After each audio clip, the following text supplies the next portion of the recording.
Welcome to Jeff, Still Figuring It Out. And I'm Jeff, and this is my podcast. And this is simply a place where I think out loud about life, work, identity, responsibility, and the things we don't always slow down long enough to examine. AI, work, and the rhythm of attention. Something interesting may be happening right now. Well, not really maybe, it is happening. This isn't in some distant future, but right now. And I know you can't get through the day without AI coming up somewhere, but artificial intelligence systems are becoming dramatically more capable. And that is happening every single day. More computing power, more intelligence emerging from these systems, more tasks than I can believe being done by machines that used to require human effort. And when technology changes as quickly, history tells us something important. Society eventually has to reorganize itself around it. But to me, here's the interesting part. Because in the past, when there have been these big changes, we usually wait to think seriously about these changes until after the disruption has already happened. And I think maybe that's backwards. Maybe this is exactly the kind of moment when thoughtful people should start asking questions early. And it's not because we have the answers, but because the time to think carefully about this future is before it arrives. And if that question resonates with you, it might resonate with someone else too. So if you know someone who enjoys thinking about these kinds of ideas, please share this episode, this podcast with them, and let's start thinking about these things.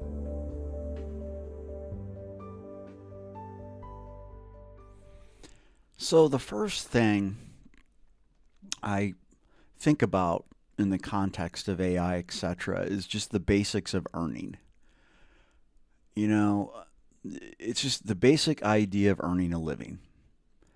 Because when people talk about the future of work, the conversation almost always focuses on wages.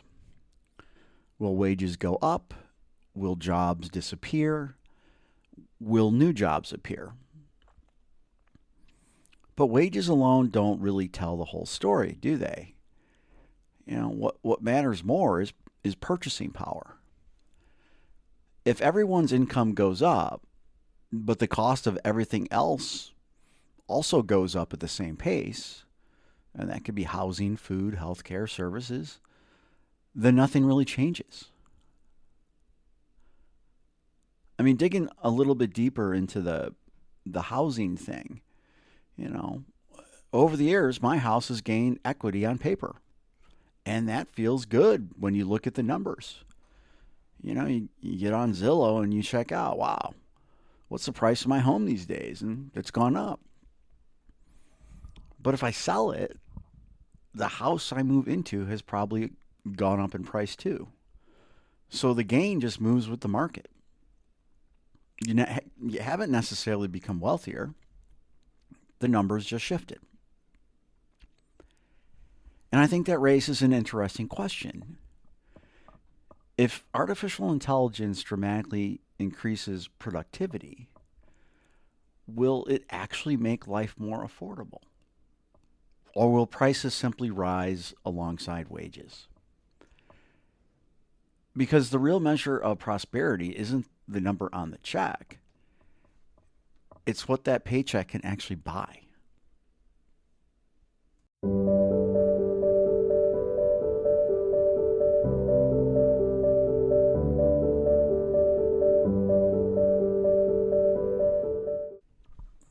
The second thing I've been considering or thinking about is productivity. Artificial intelligence has the potential to dramatically increase productivity. And that's simply it means the amount of output a worker or a company can produce. And historically, when productivity increases, society has traditionally become wealthier. But there's an important follow up question: who captures the benefits of that productivity? Does it go to workers? Does it go to companies? Does it lower prices for consumers? Or does it concentrate in fewer hands? History shows that productivity gains can flow in different directions depending on the economic structure of the time. In some eras, productivity built a strong middle class. In other eras, those gains were captured mostly by capital and ownership. Artificial intelligence may accelerate productivity faster than anything we've ever seen before, and there's lots of proof of that. But that means that society will eventually have to have a serious conversation about how those gains are distributed. And this isn't as an ideological argument, it's it's a practical one. It's a practical argument. Because if productivity grows rapidly but opportunity shrinks for large portions of the workforce, the tension between those two realities will eventually have to resolve itself.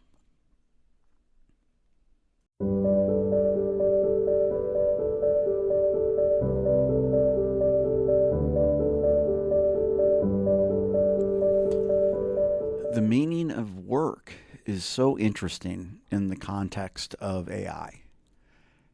Um, it's a. I know it sounds really philosophical, but the meaning of work itself, because work in modern society does more than provide income.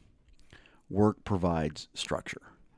Um, I just went through a long unemployment season, and I can't believe how much that without work, it affected identity, community, purpose.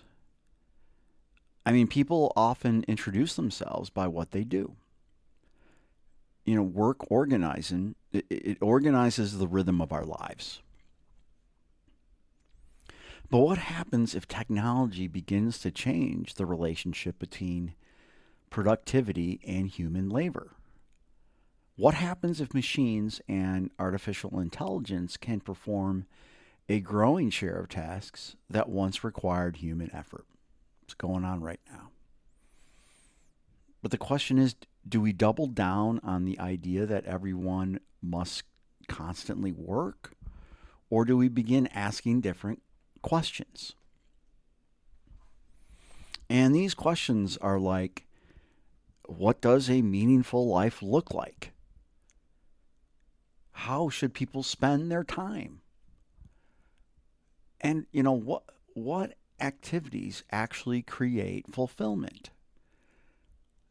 And these are not easy questions, but they may become increasingly important, very important, if technology continues moving in the direction it appears to be moving.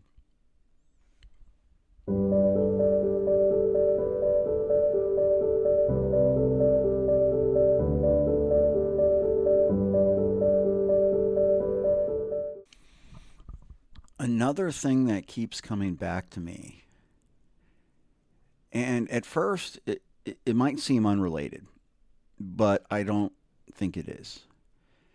It has to do with attention. Modern life has a very specific rhythm of attention.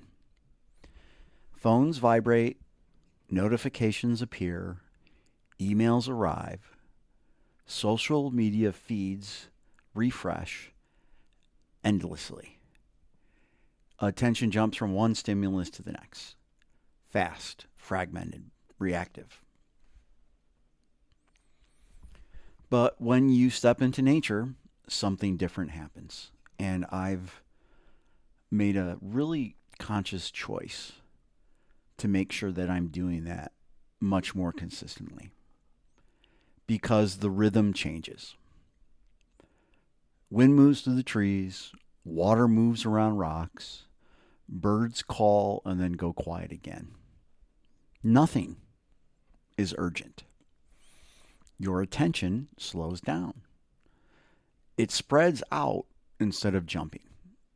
And you start to notice things that were always there, but rarely observed, or observed probably when you were much younger.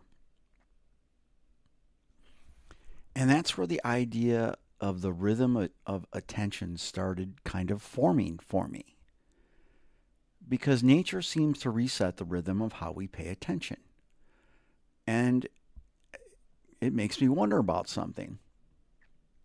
And this is in regards to artificial intelligence. Because AI accelerates the pace of life. Then environments that slow attention down may become more valuable, not less. And that leads to a simple cause and effect question. If technology increases productivity, and if that productivity reduces the need for human labor, then society eventually faces two possible outcomes. Outcome one is tension, and that, really seems to be the theme of the day, at least right now. I'm sure most of that is just from the unknown, but, people feel displaced or will. Work becomes unstable. Economic opportunity concentrates. And as we're seeing, society struggles to adapt fast enough. But there is another possible outcome. If productivity increases and society manages the transition thoughtfully, that's an important part, manages the transition thoughtfully, people may gain something very valuable. Time.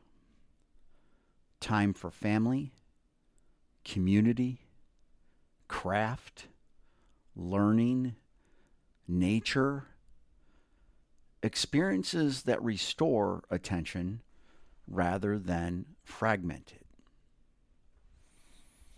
In other words, the same technology that accelerates productivity might eventually allow people to slow down in other parts of life. But here's the important piece. That outcome is not automatic. It depends right now on how thoughtfully we navigate the transition.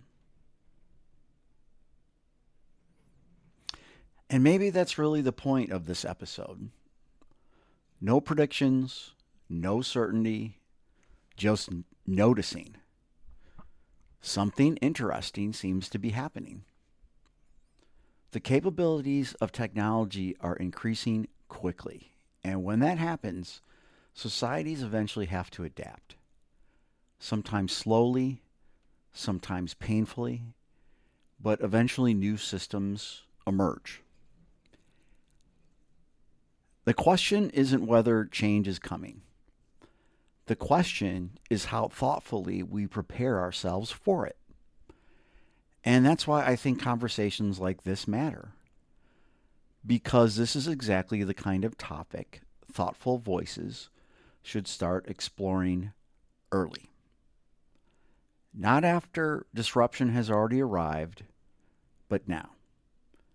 Before the answers are obvious, before the systems are locked in, just people thinking carefully about the future we might be stepping into. If you know someone who enjoys thinking about these kinds of ideas, feel free to share the episode with them. And as always, still figuring it out.